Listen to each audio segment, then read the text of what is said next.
diisi oleh Bang Hikam yang akan membawakan mata kuliah ilmu negara dan juga Pak Randy yang akan membawa mata kuliah pengantar ilmu hukum dan juga Pak Akmal yang akan membawakan mata kuliah logika dan Ngulon, mana jogo argumentasi. kando ambe.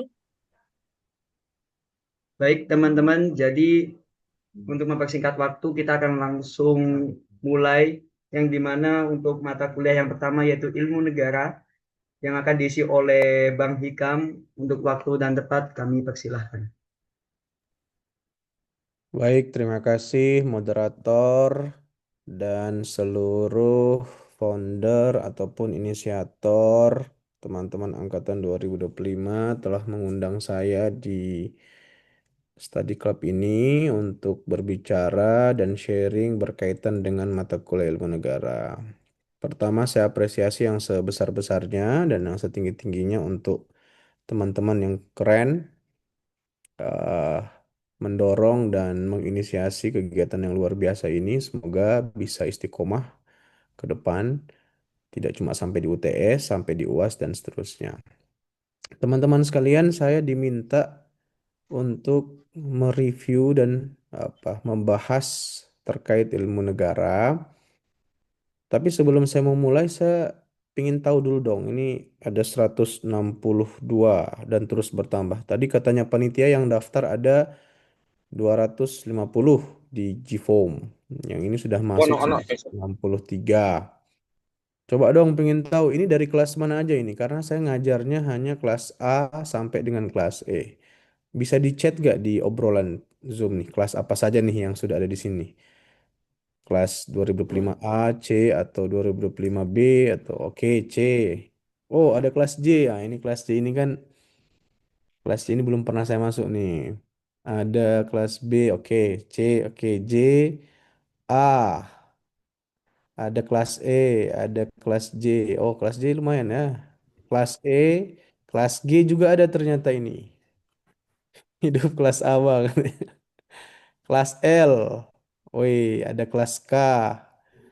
Hadir katanya. L hadir bang. Ini ada kelas H juga. Ini kelas H ini hanya hikam pasti ya. Kelas K. Kelas K, kelas E, kelas G, kelas H, K, H, B, L, E. For enak bang. Asik. Josjis. Mana kelas J nih? Josjisnya mana nih? F. Hadir. Nah ini F. Ini kelas Z ini pasti dari planet yang berbeda dengan kita ya. Baik, teman-teman semua, saya akan sharing sedikit tentang ilmu negara. Karena kita waktunya terbatas, kata panitia, Bang, kita ada banyak materi. Oke, kalau begitu kita akan sharing beberapa poin. BTW, fixnya ini UTS untuk kelas saya jadinya apa ini ya? Ini ya, lisan katanya ya. Apa ujian tes on the spot nanti kita bahas di grup PJ kelas. Teman-teman semua, Stadslehre atau Stadsler itu adalah salah satu mata kuliah wajib bagi mahasiswa Fakultas Ilmu Hukum atau Fakultas Hukum bukan hanya di Ketintang tapi juga di seluruh dunia. Tidak hanya di Surabaya tapi juga seluruh Fakultas Hukum yang kemudian menyelenggarakan pendidikan atau pembelajaran tentang ilmu hukum pasti mereka ada mata kuliah Stadslehre sebagai foundations courses atau foundations course untuk memperdalam keilmuan mereka dalam ruang lingkup ilmu publik atau public law. Nah, kalau di luar negeri itu dia klasifikasinya itu public dan private. Jadi ilmu negara itu sangat relate dengan public law. Ini RPS kita kalau teman-teman ingin baca, saya akan banyak bahas pendekatan ilmu negara dari buku saya. Mungkin teman-teman yang di luar kelas A sampai kelas E belum mendapatkan stimulus brainstorming tentang pertanyaan sederhana dan simpel. Apakah lidah wetan ini waktu saya ngajar di lidah wetan ya. Apakah Ketintang itu adalah negara gitu ya. Ini sebut saja Ketintang ini lidah wetan. Nah, pertanyaan tentang Ketintang itu adalah adalah negara atau bukan, sebenarnya mengantarkan kita pada refleksi dasar sebenarnya. Sebenarnya apa itu negara gitu. kata yang mungkin sering kita sebutkan dan sering kita dengarkan ternyata secara maknawiyah dan secara pendekatan definisi itu cenderung berbeda. Saya pakai pendekatan Stadtler atau menggunakan bahasa Stadtler karena Belanda pertama kali mencoba untuk menjelaskan pemahaman konstruksinya itu dalam pendekatan ilmu Stadtler atau Stadslehre.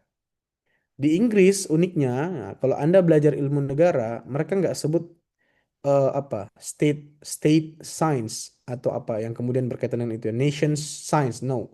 Tapi mereka akan belajar atau bilang theory of state. Nah, ini kan kok harfiahnya berarti teori negara ya. Padahal itu adalah ilmu negara atau the general theory of state. Atau ada juga literatur yang mengatakan bahwa ilmu negara itu adalah political science atau politics. Ini merupakan apa distingsi penggunaan etimologis dalam ilmu negara. Nah, ada beberapa ahli. Ini kita skip karena teman-teman bisa akses ini di PDF, jurnal, di buku juga bisa diakses tentang bagaimana para ahli mencoba untuk mendefinisikan ilmu negara itu atau kemudian negara itu sendiri. Salah satu tokoh yang cukup klasik ini ingat ya, keynote-nya adalah ahli yang klasik yang kemudian mendudukkan negara itu adalah George Jelinek. Dia yang menjadi tokoh dirujuk oleh setiap orang untuk kemudian menjadi dasar dari keilmuan ilmu negara itu sendiri ya. Nah, kalau kita bicara tentang ketintang itu bukan negara atau ketintang itu adalah negara sebut saja gitu ya. Bukan negara, itu pasti secara common orang akan bilang ketintang itu bukan negara. Dasarnya apa? Dalilnya adalah dia pasti tidak punya syarat aklamatif atau kemudian syarat kedua yang kemudian tidak memenuhi unsur negara itu sendiri. Tapi mereka lupa kalau teman-teman lupa kadang kalau melihat negara itu, negara bukanlah sekedar entitas yang dibatasi oleh instrumen hukum internasional. Karena kalau kita bicara tentang negara ada wilayahnya, ada penduduknya, ada pemerintahan dan diakui ya, pengakuan internasional atau recognition, international recognitions, itu sebenarnya adalah ejawanta dari Traktat Internasional Montevideo Convention 1933. Nah, tapi negara itu tidak sebatas aturan tertulis atau traktat internasional yang kemudian teman-teman sering dengarkan atau sering baca, atau kemudian yang sering bertebaran di berbagai sumber itu. Nah, ini tadi yang saya katakan. George Jelinek tadi sebagai salah satu tokoh yang sentral mengkaji tentang ilmu negara, dia menuliskan buku Enlightenment Staatslehre atau Enlightenment Staatslehre. Ini merupakan konstruksi pertama tokoh yang kemudian berani mencoba mengklasifikasi ilmu negara itu ada tiga hal. Ini secara teoritis. Ada Best Rechtsbende Staatswetenschap, ada kemudian Theoretische Staatswetenschap, sama praktis dan seterusnya gitu. Dia mencoba klasifikasi nih, George Jelinek bilang negara itu bisa dilihat dari tiga hal. Dia dari deskriptifnya sebagai analisis dan sebagai praktiknya. Tapi ini terlalu teoritis. Eh, Mungkin ini sekedar FYI ya, sekedar informasi untuk teman-teman. Tapi coba kita lihat lebih dalam tentang apa yang dimaksudkan oleh dia ini bagannya. Kalau teman-teman mau screenshot, monggo silahkan. Tapi yang kemudian harus dipahami apa yang George Jelinek maksudkan tadi itu adalah tentang Zwei Satan teori. Negara itu jadi Zwei Satan teori ini adalah teori tentang mata dua atau teori dua argumen yang menjelaskan bahwa negara itu bisa dilihat dari dua hal. Pertama adalah sosiologis state dan yang kedua adalah juristisate. Juristisate ini adalah kerangka atau satu pendekatan di mana negara ini merupakan sebuah konstruksi hukum. Jadi negara dilihat dari pendekatan hukum di mana negara itu menciptakan norma, aturan yang aturan ini kemudian menjadi pembelajaran kita di Fakultas Hukum. Tapi di sisi yang lain, negara juga itu bisa dilihat dalam perspektif sosiologis, SAID, atau dalam gejala-gejala sosial, sebuah konstruksi kemasyarakatan. Makanya ini kalau teman-teman bicara definisi, pasti pernah dengar negara dalam keadaan diam dan negara dalam keadaan bergerak. Tapi kalau saya, bahasa saya itu negara dalam keadaan introvert dan negara dalam keadaan ekstrovert. Kalau kita bicara ilmu politik ini kadang ini juga harus kita bisa pisahkan mana ilmu negara dan mana ilmu politik. Ada juga hukum tata negara. Karena eh, kalau kita lihat tadi secara bahasa gitu kan, di beberapa negara ilmu negara itu sebut sebagai political science atau general politik atau ilmu political apa politics itu sendiri gitu. Nah, sebenarnya kalau kita tarik ke bahasa Indonesia, ilmu politik itu dia sifatnya intras, dia statis, filosofis dan teoritis. Dia mengkaji negara dalam keadaan ini kebalik ya, negara dalam keadaan bergerak sebenarnya kalau ilmu politik. Karena ilmu politik itu masuk pada rumpun ilmu sosial. Dia melihat negara bagaimana orang berhasrat untuk menguasai posisi atau ingin mencapai sesuatu atau ingin kemudian menguntungkan satu keadaan itu adalah salah satu objek yang menjadi sifat kajian ilmu politik. Tapi ilmu negara itu sifatnya adalah inbeugading atau dia lebih ke empirikal, dia dinamis gitu dan seterusnya. Ini kayaknya kebalik deh ini teori ini terbalik ya. Kalau kita lihat ilmu politik itu lebih ke inbeugening, sedangkan ilmu negara itu intras. Dia statis, filosofis dan teoritis, sedangkan ilmu politik itu lebih ke dinamis dan perilaku manusia tadi, human behavior. Makanya kalau ilmu negara ini diperhatikan walaupun PPT-nya terbalik, tapi poinnya harus jangan sampai terbalik juga, jangan sampai UTS-nya keliru nanti.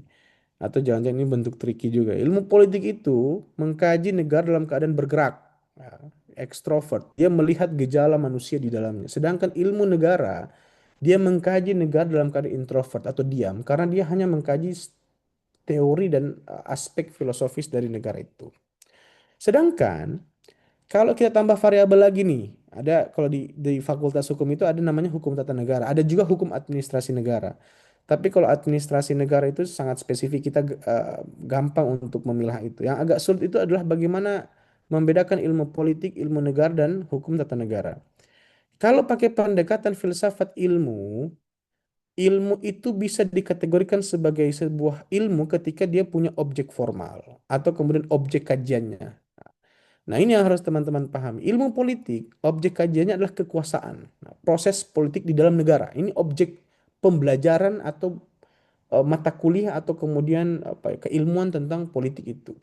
Tapi kalau negara objeknya adalah negara dalam pengertian abstrak dan umum. Jadi konsepsi dasarnya, makanya teman-teman kan dapat bentuk negara bagaimana, hakikat negara seperti apa gitu kan. Teman-teman dapat tentang bentuk pemerintahan karena dia mengkaji negara dalam konteks teori tadi. Sedangkan hukum tata negara adalah negara yang dilihat dari perspektif hukum positif. Udah kalau di PIH sudah selesai ya. Apa itu hukum positif? Hukum yang berlaku dalam sebuah wilayah dan sebuah waktu tertentu itu adalah hukum positif. Kita bisa lihat. Nah, ini kita coba tilas. Ini kalau pertemuan kedua ini kan menilas napak tilas ya. Kita mencoba mereview ke belakang tentang bagaimana zaman Yunani kuno dan Romawi kuno itu melihat ilmu negara. Pada dasarnya, inti beberapa poin tentang bagaimana Yunani kuno melihat ilmu negara itu ada pada bukunya Plato, Republika. Dia melihat bahwa negara yang baik itu haruslah negara yang berbentuk seperti polis.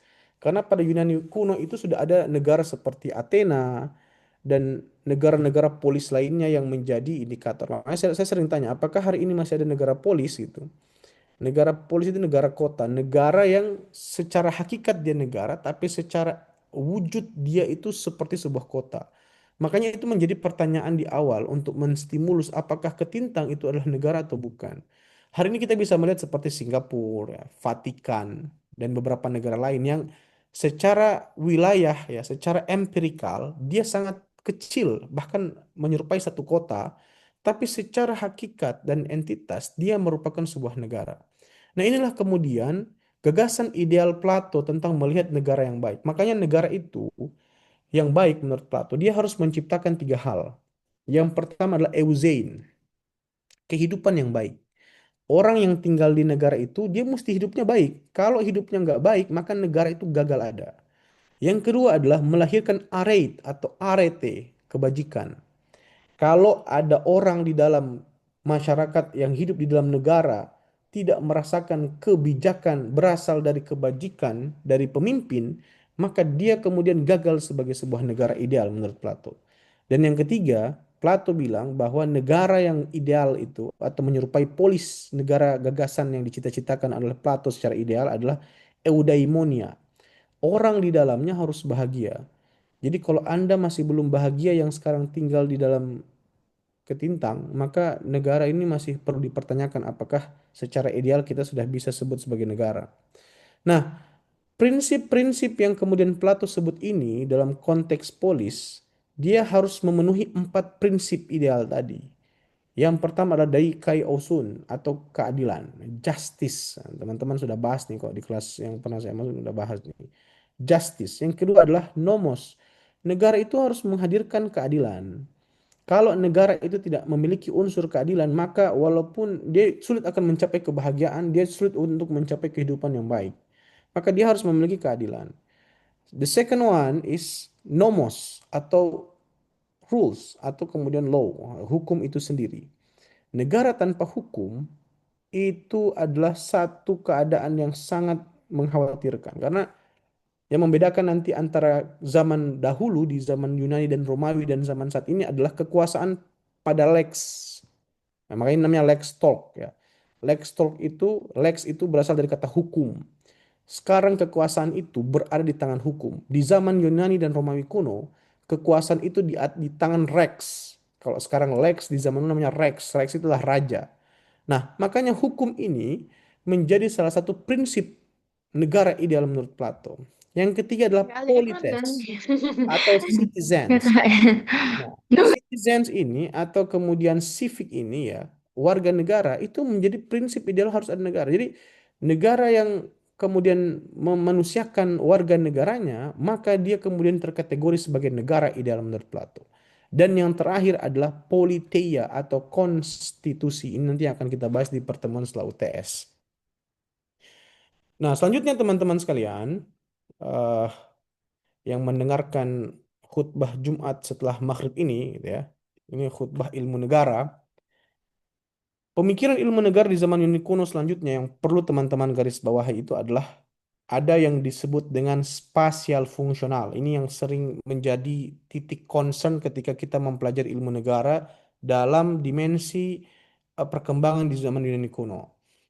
Nah, bagi Plato gitu ya, manusia tadi yang kategori kedua ya, manusia atau warga negara tadi gitu ya, politea dan seterusnya, itu merupakan unsur penting dalam sebuah negara dia apakah bisa baik atau tidak. Nah, negara yang kemudian baik adalah negara yang memanusiakan warga negara di dalamnya. Ini kemudian lahirlah prinsip spasialis fungsional. Plato bilang manusia yang baik hidup di dalam itu ya, dia harus punya 3 hal. Pertama, dia harus punya rasio atau logistikon. Nah, ini katanya logika. Kalau Anda pernah kata logis, pernah dengar ini nggak logis nih. Logika atau logis itu secara bahasa berasal dari kata rasional atau rasio. Rasio ini kan ukuran, mengukur baik dan benar. Ini harus masyarakatnya punya kualitas yang baik. Yang kedua adalah tumoides atau dia punya semangat dan keberanian. Yang ketiga adalah epitumetikon atau nafsu dan hasad. Ini nafsu ini bukan sesuatu yang jelek. Anda makan itu perlu nafsu. Kalau Anda tidak nafsu makan, nah, kan jadi masalah juga. Jadi jangan jangan mereduksi makna satu kata menjadi negatif hanya karena mungkin pengalaman Anda mendengarkan kata itu kurang positif. Misalnya radikal. Ini kan orang sering dengar kata radikal. Radikal itu secara sederhana orang pasti bilang negatif. Padahal radikal itu berasal dari kata radix, akar. Orang berpikir kritis, berpikir filsafati, syaratnya dia harus berpikir secara radix atau mengakar. Nah, ini kalau orang bilang radikal ini negatif, ada yang salah dari konstruksi dia berpikir. Kita kembali. Nah, makanya kalau negara hanya mengurusi tentang urusan perut, bukan tentang urusan kepala, maka dia kemudian lalai atau tidak memanusiakan manusia. Jadi sebenarnya kalau kita lihat kebutuhan hari ini masyarakat yang membutuhkan pendidikan gratis dibandingkan makan siang gratis, sebenarnya itu sejalan dengan prinsip Plato tentang logistikon. Manusianya harus punya rasio. Jadi kalau manusia punya rasio, dia akan bisa mencari sendiri makan siangnya dengan upaya yang dia lakukan tanpa harus disubsidi oleh negara menggunakan kebijakan efisiensi. Nah, ini yang kemudian akhirnya berdampak pada klasifikasi. Kalau seandainya ya manusia di dalam negara kata Plato di zaman Yunani kuno tidak ditekankan atau tidak kemudian didorong logistikon, komunitas dan epitomikan ini, dia akan terbagi menjadi beberapa kelas. ada philosopher king atau kelas penguasa. Ini nanti kita lihat nih, ada nggak di antara kita nih orang Indonesia yang kemudian kelihatannya seperti kelas penguasa ya. Ada yang kemudian auxiliaries, ini kelas prajurit. Dan yang ketiga adalah craftsman atau kelas pekerja. Nah, kita lihat sekarang nih, semua anggaran dialokasikan untuk pertahanan dan keamanan. Ini apakah mencerminkan apa yang kemudian Plato risaukan di zaman itu tentang bagaimana negara ideal? Kita nggak tahu. Tapi itulah kemudian menjadi konsekuensi atau salah satu intisar pemahaman ilmu negara di zaman Yunani kuno. Sedangkan kalau kita ke zaman Romawi kuno, ya, Romawi kuno ini menekankan pada pendekatan jurisprudensia. Ini pertama kali jurisprudensia ini timbul itu adalah ketika negara atau zaman Romawi kuno orang berfokus pada hukum. Ada dua nih. Ini konsep ini dikemukakan oleh Ulpian, Papinian, dan Gaius. Dia bilang ada dua hukum yang ada di ini peninggalan Romawi kuno ya, hukum yang harus ada di dunia.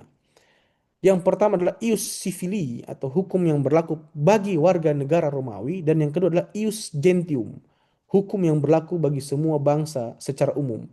Ini pernah diterapkan dulu ketika Belanda menjajah Indonesia. Kalau Anda pernah mendengarkan istilah tentang aturan yang hanya berlaku bagi pribumi dan aturan yang berlaku untuk ras Eropa, ini adalah salah satu turunan atau dampak epistemologi, dampak metodologi dari pendekatan jurisprudensi itu. Dibagi nih hukum hanya untuk warga negara tertentu atau kemudian Romawi pada waktu itu dan diberlakukan untuk umum. Selanjutnya, ini juga menjadi highlight penting dalam pemikiran zaman Romawi kuno. Ada tokoh namanya Cicero. Dia membuat batasan atau negara itu baiknya bersifat res publica. Res ini apa? Res itu urusan. Publica adalah publik. Jadi negara itu harus berprinsip dan berorientasi pada urusan umum. Nah, bagaimana cara untuk menjadikan negara ini menjadi urusan umum atau melibatkan semua pihak agar merasa terlibat dalam negara tersebut? Yang kemudian pertama harus ada di negara tersebut, kata Cicero, adalah punya cotes multitudinis atau terhimpun masyarakatnya. Kalau masyarakatnya nggak terhimpun, tercerai-berai, maka dia tidak bisa menjadi satu negara ideal yang kemudian oleh Cicero dibilang oleh sebagai respublika. Yang kedua adalah harus memiliki iuris konsensus. Negara atau masyarakat yang ada di dalam negara tersebut harus bersepakat pada satu hukum yang utama. Dan yang terakhir, kata Cicero, negara dalam perspektif atau dalam dinamika pemikiran di zaman Romawi, negara itu harus menghadirkan namanya utilitatis communivan atau kemitraan demi kepentingan bersama. Ketika tiga ini ada dalam sebuah negara, maka negara tersebut secara rasional bisa menghadirkan kemaslahatan atau kebaikan. Atau itulah kemudian prinsip negara ideal menurut Cicero. Nah, ini berkembang kemudian di Romawi kuno. Aquinas lahir dengan hierarki hukumnya. Aquinas ini dia yang kemudian pertama kali menghadirkan doktrin tentang raja dan gereja. Pemerintahan. Kalau Anda pernah dengar Civitas Dei, kota Tuhan, dan Civitas Terrena atau kota duniawi, ini sebenarnya adalah perdebatan yang lahir setelah pemikirannya Aquinas. Karena Aquinas mengklasifikasi hukum itu ada empat. Dia bilang ada lex aeterna, naturalis, humana, dan divina. Sehingga gitu, pemikiran Aquinas ini mempengaruhi Paus Galasius 494 Masehi dengan pendekatannya yang namanya two swords theory atau teori dua pedang. Ini sering saya tanya juga di kelas A sampai kelas E. Apa itu teori dua pedang? Teori dua pedang itu adalah di mana satu keadaan terbagi menjadi dua. Yang pertama adalah sacerdotium atau imamat kekuasaan gereja. Kekuasaan ini berorientasi pada spiritualitas. Yang kedua adalah imperium atau kekuasaan kemudian berdasarkan pada kewenangan atau kemudian legitimasi itu berdasarkan pada kekuasaan temporal atau kemudian temporal. Hari ini kita bisa lihat kalau dulu gitu di Inggris rajanya itu harus kemudian menjadi sebuah pemuka agama. Sejak ada kejadian Magna Carta, kalau Anda pernah dengar Magna Carta, Magna Carta itu menggugat tentang prinsip hak asasi manusia yang kemudian sebentar saya ada telepon. Halo, Assalamualaikum.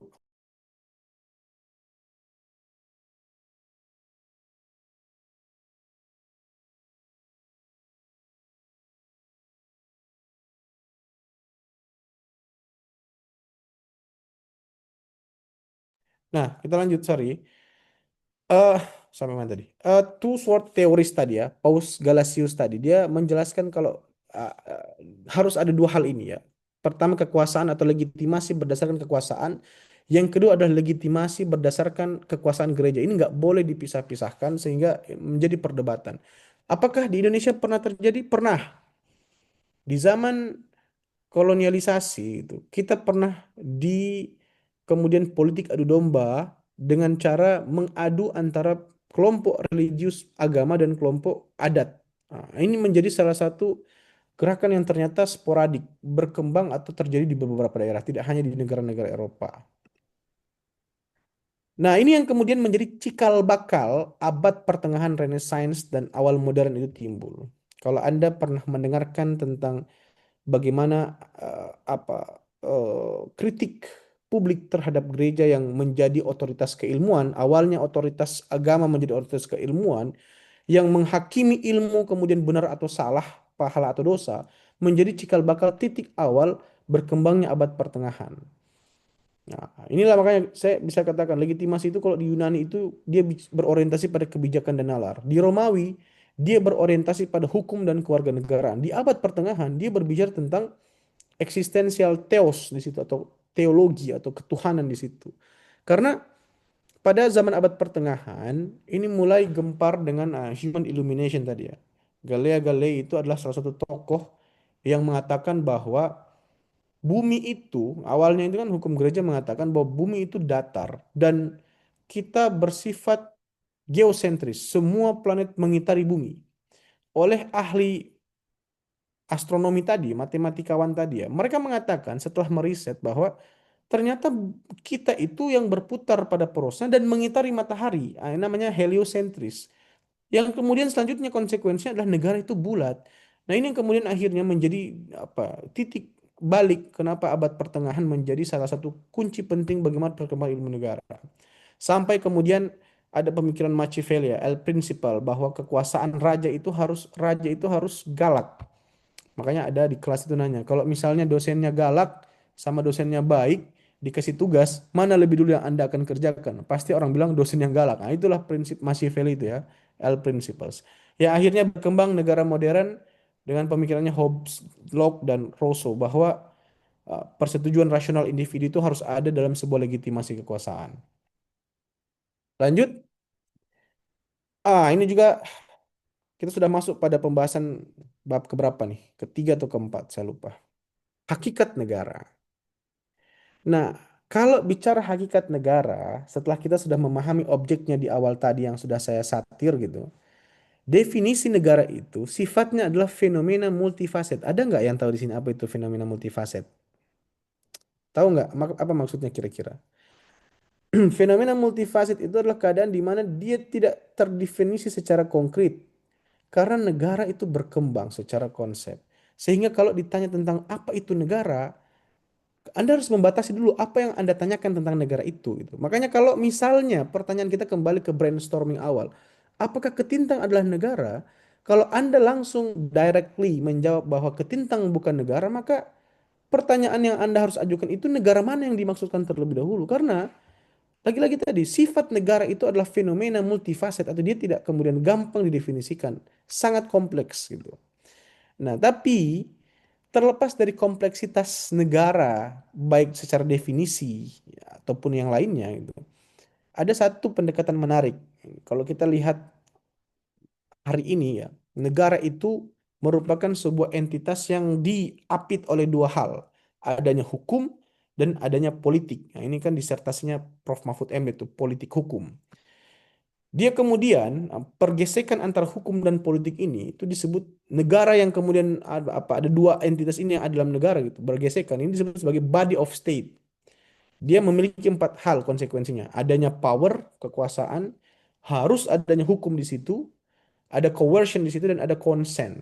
Ini adalah keadaan di mana negara ketika hukum dan politik ini sama-sama bergesekan. Negara harus menghadirkan yang namanya adanya kekuatan ya. Body of state itu ada pertama kekuatan, kekuasaan. Maka negara yang memiliki kekuasaan adalah negara yang kemudian baik atau negara yang ideal. Kita tidak bisa sebut negara baik atau tidak. Karena ada juga negara yang punya kekuasaan dia tidak baik juga gitu kan. Yang kedua adalah dia menghasilkan aturan, law. Negara yang baik itu adalah negara yang menjadikan hukum sebagai panglimanya. Karena ketika negara ya, panglimanya bukan hukum, maka panglimanya adalah orang yang kemudian kadang bisa cenderung ke korup. Power tends to corrupt absolutely, power corrupt absolutely. Abraham Lincoln sampaikan seperti itu. Coba saya lihat lagi catatan di bab ketiga. Apalagi yang kemudian tertinggal kita pada pembahasan ini. Oke, nah selanjutnya ada beberapa pendekatan kita bisa pahami tentang bagaimana lenyap dan terbentuknya negara. Ini sudah masuk ke bab bab kelima nih. Lenyap dan terbentuknya negara itu ada beberapa teori. Tapi teori yang menjadi highlight penting sampai dengan berkembangnya negara modern hari ini adalah teori alamiah. Bahwa Aristoteles katakan, secara alamiah negara itu berasal dari keluarga, oikos. Jadi organisasi yang paling kecil itu namanya keluarga dan organisasi paling besar itu namanya negara.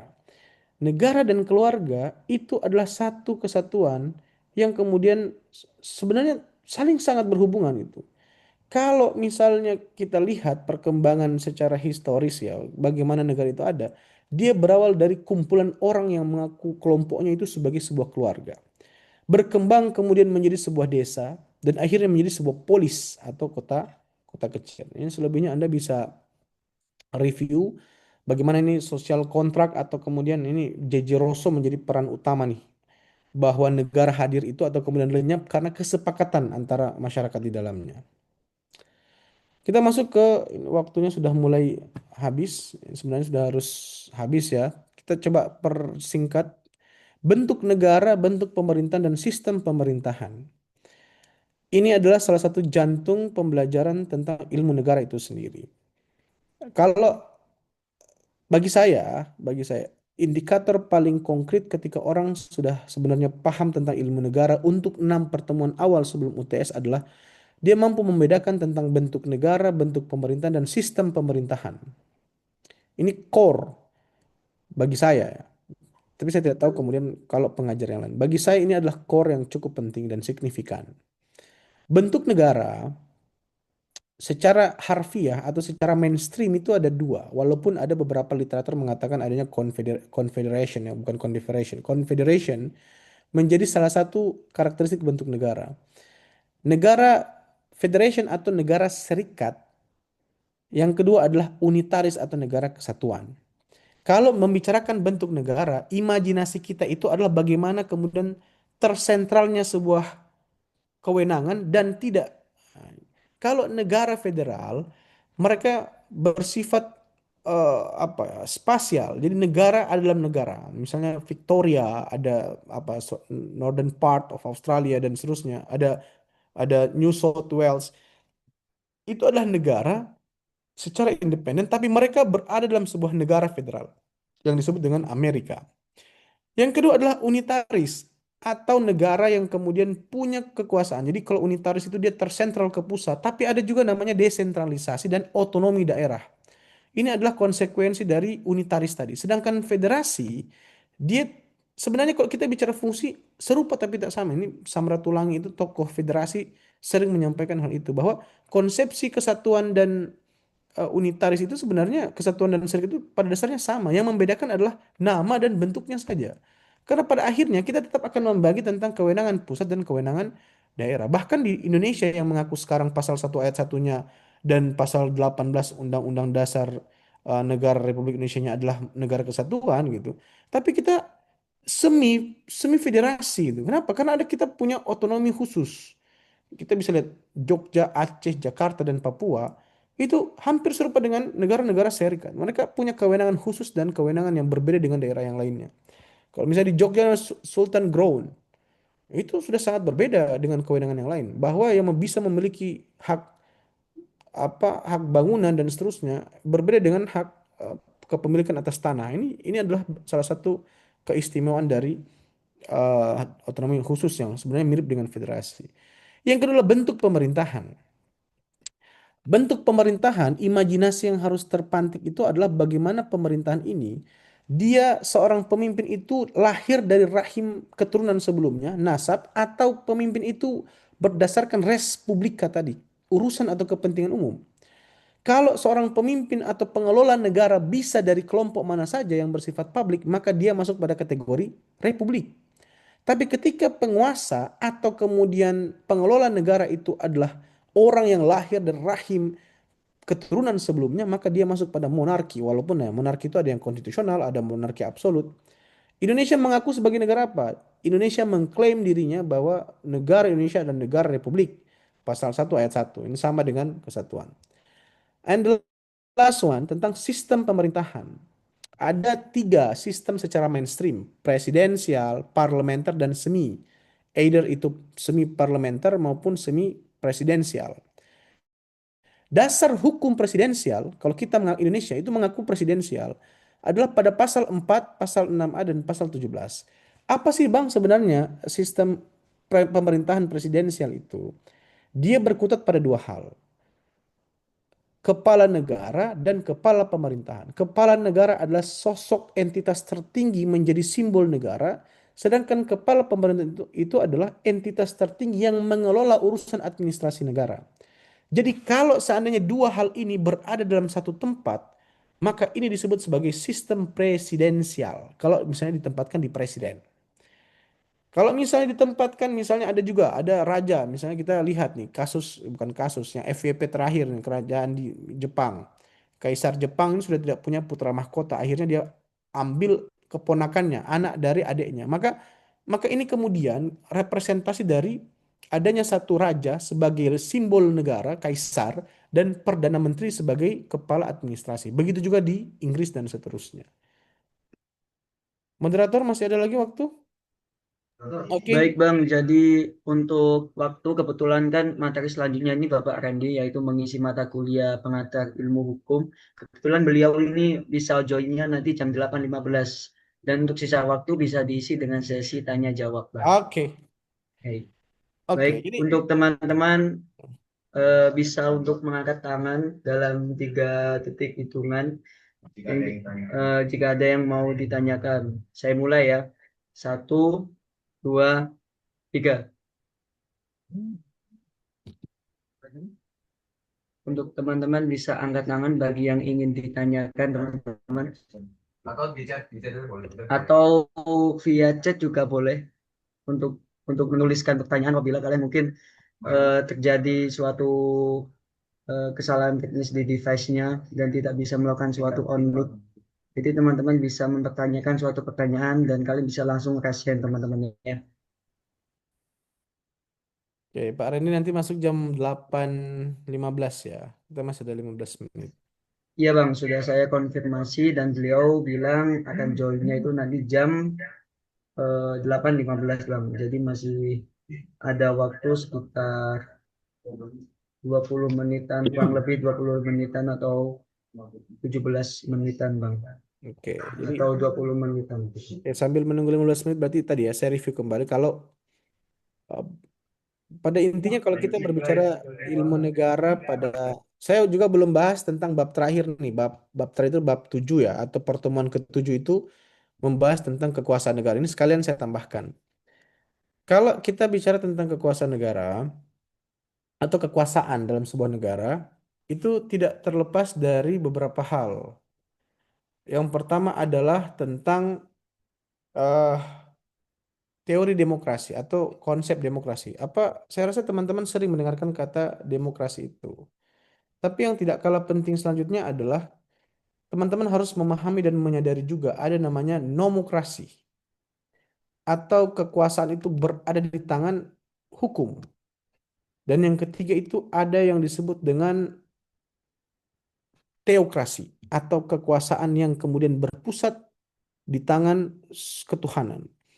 Saya sering menyampaikan kepada teman-teman ini bisa diperhatikan sebagai income atau insight pemahaman tentang bagaimana kekuasaan itu.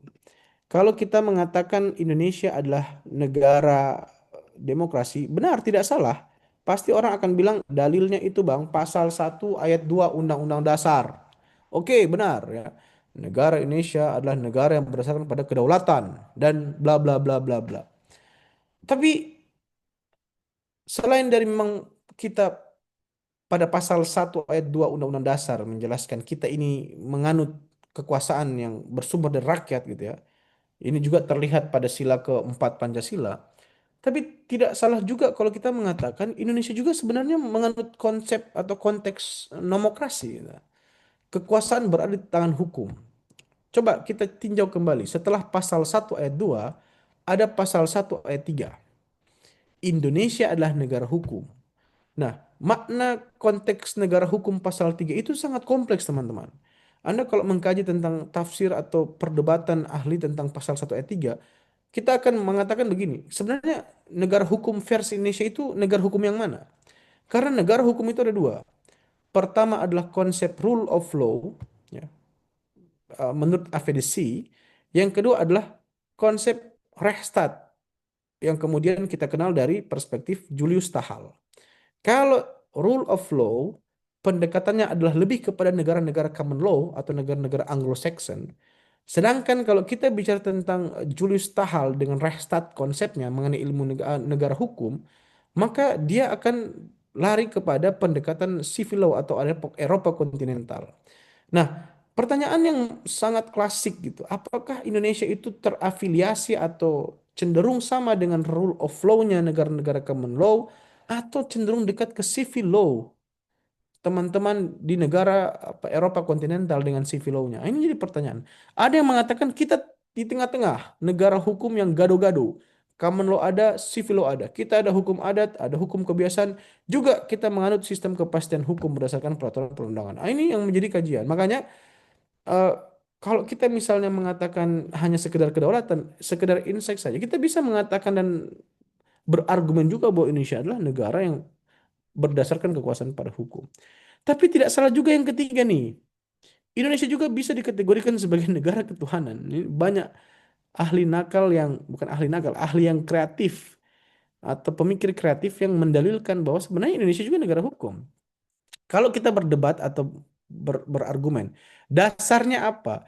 Dia bilang dasarnya adalah coba Anda buka sila pertama Pancasila, ketuhanan yang Maha Esa. Atau Anda coba buka alinea kedua ataupun alinea ketiga pembukaan Undang-Undang Dasar. Atas berkat rahmat Allah yang Maha Kuasa, maka bla bla bla, maka dengan ini kemerdekaan dan seterusnya. Yang jadi pertanyaan itu adalah kita merdeka berdasarkan kekuasaan atau ikhtiar dari para pahlawan atau kehendak Tuhan yang Maha Esa. Nah, apalagi kalau kita misalnya tambahkan tentang pendekatan setiap putusan, Anda kalau buka putusan tata usaha negara, PN maupun MK, di atas putusan itu ada irah-irah. Irah-irah itu isinya pasti atas berkat rahmat Tuhan yang Maha Esa. Jadi semua putusan hakim itu didasarkan pada pertimbangan ilahiyat ketuhanan. Maka kita juga bisa secara sederhana mengklaim bahwa Indonesia juga adalah negara yang berdasarkan pada teokrasi. Ini adalah perspektif kreatif yang kita bisa dapatkan gitu. Nah, ini adalah salah satu pendekatan-pendekatan negara kekuasaan. Selain itu, saya ingin membahas juga tentang trias politika.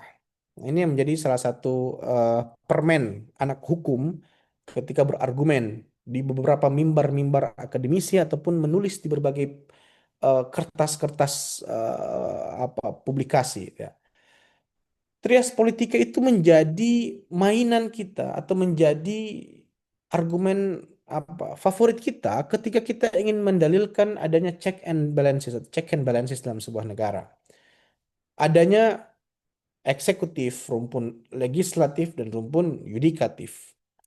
Tapi yang harus teman-teman pahami hari ini, negara-negara modern atau realitas keadaan kita di zaman sekarang modern, itu tidak kemudian terpaku hanya pada konsep trias politika versi Montesquieu atau kemudian versi John Locke yang kita sering dengarkan tadi. Trias atau pembagian kekuasaan atau konsep check and balances ini kemudian berkembang hari ini cukup pesat. Bagaimana perkembangannya? Perkembangannya hari ini ya, salah satunya adalah Prof. Jimli Asidiki. Beliau cukup frontal dan cukup cukup cukup lantang untuk menjelaskan bahwa hari ini kalau kita lihat tentang nalar trias politika itu, kenapa kekuasaan dibagi menjadi tiga? Karena agar jangan sampai superpower ke dalam satu entitas tunggal. The hand of the king is the hand of the god. Raja seolah-olah, Rex tadi, seolah-olah menjadi kekuasaan mutlak di muka bumi dan menjadi representasi Tuhan. Ini adalah realitas di zaman Romawi dan Yunani. Nah, sehingga gitu, untuk membelenggu tadi, untuk memindahkan dari Rex ke Lex, itu perlu perjuangan yang besar-besaran. Salah satunya adalah gerakan monarchism, penolakan terhadap raja. Nah, akhirnya konsekuensinya di revolusi Prancis termasuk para tokoh-tokoh seperti Montesquieu dan John Locke, mereka menciptakan tadi, mendorong agar kekuasaan terpisah, jangan dalam satu tangan. Yang mengeksekusi terpisah, yang membuat peraturan terpisah, dan yang menghakimi dan mengadili pun harus terpisah. Nah, ini kemudian adalah bagaimana totalitarianisme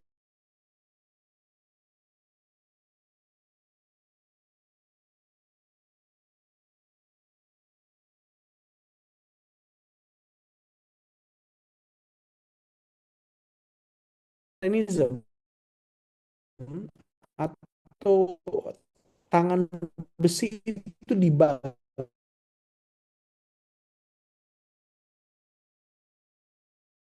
political party atau partai politik. Nah, ini yang pertama nih. Makanya orang sekarang ujuk-ujuk ada problem apapun, masalah keluar dari partai, bentuk partai baru. Coba kita lihat, Indonesia adalah salah satu negara yang paling banyak partai politik. Amerika cuma dua, Turki hanya beberapa, Australia cuma ada beberapa saja. Indonesia belasan, sampai puluhan bahkan. Ini menggambarkan bahwa ada yang tidak sehat dalam realitas politik kita. Jadi seolah-olah bahwa politik ini, partai politik mempunyai kendali yang penuh. Coba Anda perhatikan. Surat sakti seseorang bisa menjadi presiden, dia harus melewati partai politik. Orang ingin masuk pada kursi DPR RI, dia harus lewat partai politik. Bahkan untuk menjadi hakim MK pun, 9 hakim MK, 3 diutus oleh presiden, 3 diutus oleh DPR RI, 3 diutus oleh MA, 3 presiden dan 3 DPR RI ini adalah representasi partai politik. Oh bang, di DPD RI itu kan nggak ada. Iya, DPD memang secara aturan dia bersifat teritorial partisipatif. Dia bukan yang mewakili partai politik, tapi pada realitasnya gitu. Kadang DPD juga terlibat dalam kekuasaan partai politik untuk mendapatkan lumbung-lumbung suara di tingkat daerah. Nah, ini yang kemudian menjadi permasalahan bahwa kalau kita meneriakkan tentang dinasti politik dalam sebuah negara, sebenarnya dinasti politik itu dalam partai juga yang harus kita selesaikan. Karena saya pernah berdebat dengan dosen saya. Sebenarnya inti dari negara ini apa? Saya bilang inti kita ini adalah ya konstitusi atau hukum. Profesor saya bilang bukan. Inti dalam negara kita atau inti dalam sebuah negara itu adalah political party, partai politik. Jadi kalau partai politik tidak sehat, maka negara ini pun tidak sehat. Jadi kalau kita ingin mengkritik tentang adanya dinasti politik di sebuah negara, kritik dulu terlebih dahulu tentang dinasti politik di partai politik gitu. Coba kita lihat. Partai politik dari tahun ke tahun, dari masa ke masa adalah kelompok organisasi politik yang mungkin tidak semua, tapi beberapa adalah warisan dari monarki tadi atau akhirnya dinasti tadi itu. Nah, yang kedua setelah partai politik, ini Ali gimana? Ada resen kenapa Ali? Baik Bang, jadi saya mau mempertanyakan suatu pertanyaan. Hmm, Jadi ini salah satu hal yang mungkin beberapa teman-teman saya juga penasaran Bang. Untuk hmm, pertemuan pertama kan Abang kan mempertanyakan apakah Ketintang adalah suatu negara ya Bang. Dan beberapa kelas yang Abang ajarkan masih belum bisa menjawab atau menyangkal setidaknya itu apa namanya? Abang itu kan dari awal kan menstimulus kami untuk bisa berpikir kritis Bang. Nah, oke. pertanyaannya itu jawaban apa Bang yang bisa menyangkal pernyataan Abang sendiri tersebut itu Bang? Saya belum Itu bisa salah satu menjawab. rahasia terbesar Bang. Saya belum bisa menjawab sekarang karena itu nanti jadi soal UTS ya. Wah, spoiler. Itu Oh jadi gitu soal ya Bang. Tapi UTS. tadi Abang bilang apa ya? Kalau nggak salah ada sedikit kebocoran dari Abang itu bilang kalau semisal ada pertanyaan apakah Ketintang itu suatu negara itu Abang bilang tanya dulu negaranya seperti apa gitu ya Bang. Itu bisa dijelaskan Bang. Ya tadi ini. Kita kembali ke hakikat negara ya. Nah, fenomena multifaset itu negara ini kompleks. Jadi memang nggak bisa kita sembarangan. Wah ini udah membahas kisi-kisi nih. Nggak boleh nih moderator menjebak pemateri seperti ini nih. Tapi pada intinya ini, oke, kita kembali ke poin yang lainnya. Jadi negara, negara itu apa tadi saya sampai lupa tadi. Ketintang itu adalah sebuah wilayah yang di dalamnya ada stupid chicken. Nah, stupid chicken ini menjadi salah satu sentral ekonomi di Ketintang. Pertanyaannya, kalau misalnya Ketintang punya stupid chicken dan sistem ekonomi di dalam yang sangat baik, kenapa kita tidak bisa sebut sebagai negara kan gitu? Maka kalau saya pribadi, saya akan katakan Ketintang itu adalah negara. Sebenarnya harusnya udah paham sih dengan clue tadi ya. Harusnya Ketintang itu negara. Kalau Anda mengatakan Ketintang bukan negara gitu, Anda sebenarnya telah mengkerdilkan Ketintang gitu, bahwa Ketintang sekarang itu sudah go internasional. Ya, dengan sumber daya Danau Ketintang gitu ya, Danau Unesa dan seterusnya. Ketintang itu adalah salah satu representasi yang bisa kita lihat. Makanya gini, kalau kalau misalnya ada orang bergagasan atau menyampaikan gagasan dan diketawakan atau tidak disetujui oleh orang, jangan lupa kalau dulu juga zaman apa ya, di zaman batu itu ketika ada orang bilang besi bisa terbang, pasti orang itu akan diketawakan gitu. Misalnya kita hidup di zaman batu gitu ya, terus saya nanya gitu, apakah besi bisa terbang? Pasti semua akan bilang tidak bisa terbang gitu kan. Karena itu adalah pernyataan yang sorry, konyol gitu. Masa besi bisa terbang gitu. Tapi ketika kita sudah melihat puluhan ratusan tahun kemudian gitu, kita bahkan ke sana kemari perlu besi untuk membantu kita, entah itu di kendaraan, entah itu di kereta, ataupun entah itu di pesawat gitu. Nah, jadi berpikirlah secara terbuka gitu. Pemikir hukum itu adalah pemikir yang tidak hanya berdasarkan pada norma, tapi berpikir secara terbuka, inklusif. Jadi kalau kembali ke pertanyaan tadi, apakah Ketinta adalah negara? Nah, silahkan Anda menuangkan pemikiran dan kreativitas Anda selama 6-7 pertemuan ini menjelaskan tentang hal tersebut. Nah, ini nggak tahu nih apa masuk di UTS atau enggak ya. Ya, yang syukur ini yang kelas F sampai kelas apa? Yang paling akhir kelas apa ya? Kelas L bang kalau nggak salah Ah, bang. ini yang bersyukur ini kelas F sampai kelas L nih, nggak dapat pertanyaan seperti itu nih. Jadi itu bocoran dari soal-soal yang abang buat Ya, buat UTS nanti ya bang. bocor alus lah ya. Nah, itu bocor halus. Baik, baik, baik, baik. Oke teman-teman, mungkin dari teman-teman ada sedikit pertanyaan. Untuk pertanyaan kami tampung satu karena kebetulan tinggal waktu tersisa tinggal 7 menit ya teman-teman. Dan nanti Pak Randy akan memasuki ke Zoom untuk mengisi mata kuliah pengantar ilmu hukum. Ini, ini aku kok raise hand sendiri ya. Kenapa ini raise hand sendiri? Bertanya ke diri sendiri. Iya, perasaan saya nggak. Woi, tadi ada Oh, ada ada yang penampakan angkat tadi. tangan. Rahasia, Saya rahasia. tanya Oke, Rasya. rahasia. Oke, untuk rahasia Rasya, silakan untuk Rasya R-nya memberikan apa pertanyaan. Rasya? racing, Apa? R-nya apa tadi Rasya? racing bang. Racing. Apa itu Ini racing, bang, Mas? Ah ya, lanjut. izin bertanya. Oke, diizinkan. Ya. Jadi bang ini saya kemarin baca-baca bukunya Machiavelli yaitu Il Principe ini.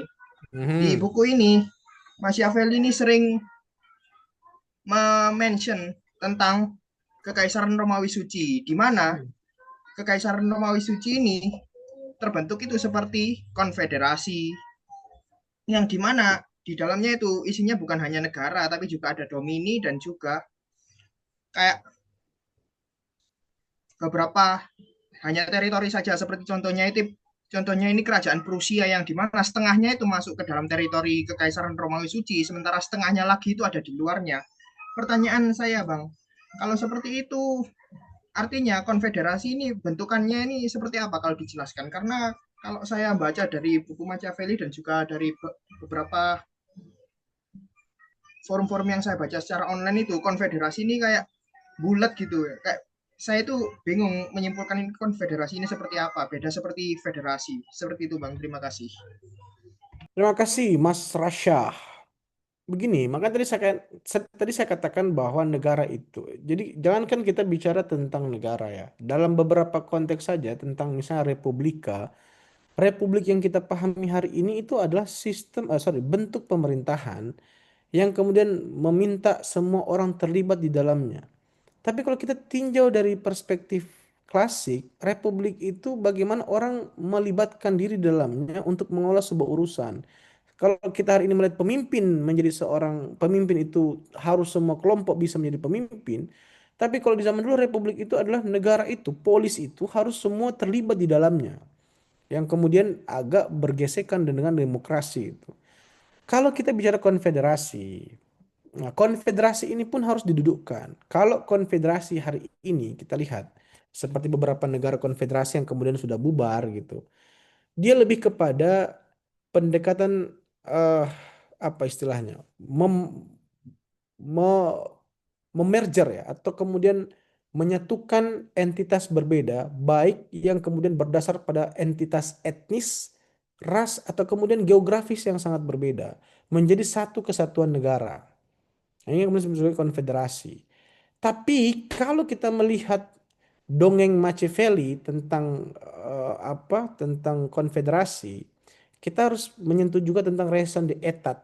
Bagaimana rasionalitas versi Machiavelli mencoba untuk mengkritik pemerintahan yang terlalu cenderung mendominasi pada satu entitas kemanusiaan. Jadi manusia itu selalu menjadi objek tunggal. Makanya kan tadi saya bilang kalau di zaman Romawi kuno objek yang dikaji oleh para ahli itu adalah negara bersumber pada manusia. Manusia ini sebagai aktor utama nih, gitu. Tapi masuk pada abad pertengahan, ini abadnya Machiavelli itu, dia mengkritik bahwa manusia itu orang yang sangat naif gitu ya. Wilayah konfederasi manusia ini sangat naif. Lahirlah tadi yang kita kenal dengan civitas Dei dan civitas terrena. Ini gejala-gejala yang kemudian membuat pemicu-pemicu alerginya Machiavelli melihat bahwa manusia itu adalah entitas yang bisa mengendalikan atau mengatur semuanya. Makanya pada pada masa abad pertengahan itu agama menjadi awal mula doktrinasi bahwa negara itu harus ditakuti dan salah satunya adalah melalui agama. Nah, Machiavelli ini kan tokoh sangat sangat sentral yang mengemukakan bahwa pemimpin itu harus kemudian menjadi sosok yang traumatis oleh rakyat agar diikuti oleh kelompok masyarakat itu. Hari ini coba kita lihat tuh, ada beberapa praktek yang masih kita lihat. Korea Utara contohnya itu. Karena Korea Utara pemimpinnya ditakuti sehingga orang dan rakyat itu tunduk pada dia. Ini sangat berseberangan dengan konsep liberalisme atau libertariannya Amerika dan negara-negara yang memiliki pemahaman serupa. Bahwa penerimaan publik dengan rasional gitu, itu lebih diutamakan, lebih diterima dibandingkan prinsipalnya Machiavelli yang harus ditakuti. Ya, makanya tadi saya katakan, di kelas orang akan memilih untuk mengerjakan tugas mana lebih dulu, dosen yang killer atau dosen yang baik. Orang akan memilih dosen yang killer. Tapi pertanyaannya, dampak emosional setelah itu apa? Mereka hanya melaksanakan tugas karena takut, bukan karena butuh untuk belajar. Nah, itu adalah perdebatan gagasan tentang tentang bagaimana Machiavelli, termasuk konfederasi tadi, bahwa konfederasi versi Machiavelli itu adalah bagaimana eh, daerah yang kemudian terbagi tadi antara manusia itu dikritisi menjadi satu entitas yang bersumber pada ilahiyat atau ketuhanan. Itu pergesekannya di situ. Mas Rasha, Ra, R-nya racing, A, Baik A-nya untuk Mas. asing, S-nya S-nya apa Mas? Sip. Seksi. Y, Y-nya apa Y ini? Eh Yeping. Enggak. Bercanda ya, bercanda. Bercanda ya, teman-teman. Supaya enggak terlalu formal, Bang. Supaya Rasha, cair racing, kalau Bang. asing, seksi, Y-nya ini adalah eh apa ya? Ya begitulah. A-nya amazing. Ya, ini Baik, Rachel. untuk jawabannya semoga bermanfaat untuk Mas Rasya, dan di sini saya selaku moderator mengucapkan terima kasih sebanyak-banyaknya untuk Bang Eka telah membantu menyukseskan dan mengisi sebagai pemateri pertama pembawa mata kuliah ilmu negara. Terima kasih Bang Hikam. Oke, Dan terima kasih. Mas Randy udah ada nih, sudah ada Mas Randy. untuk Mas Randinya ini sudah saya komunikasikan untuk konfirmasi buat masuk ke Linjungnya. Bentar, Bang. Oke, baik kalau gitu terima kasih untuk teman-teman moderator yang telah mendengarkan ceramah singkat pada malam hari ini. Yang seharusnya sudah pulang di rumah ini ada yang open cam ini saya lihat ada Vincent, ada Hilly, siapa lagi ini? Ada Beryl. Ada banyak ternyata di slide sebelah ada banyak yang open cam ya. Terima kasih semuanya. Ini ada Divan, ada Lutfia, keren keren keren. Oke, sampai ketemu di minggu depan UTS. Nggak usah takut dengan UTS ya. Siap Takutlah, Bang. takutlah terlambat makan pagi. Oke, saya tutup. Siap Bang. Selamat malam. Assalamualaikum warahmatullahi wabarakatuh. Waalaikumsalam. Waalaikumsalam warahmatullahi Terima wabarakatuh. wabarakatuh. Ini nggak ada foto dulu, tak? Kita foto dulu ya. Woi, ayo foto Bang, foto Bang. Sambil nunggu Mas Oke, Randy ya. yuk foto yuk. Mas Randy itu tadi ngajak ngopi saya di tempat ngopi kayak nggak tahu ada pulang atau belum. Tadi ngajak ngopi ini masih di ruang dosen juga. Yuk, Ayo foto satu, Bang. dua. Oke, sekali lagi satu, dua, tiga. Thank you, pamit ya. Thank you Bang, terima kasih Bang. Terima kasih, Bang. Baik teman-teman, jadi untuk Bapak Randy ini sudah saya konfirmasi dan beliau belum menjawab, tapi beliau tadi bilang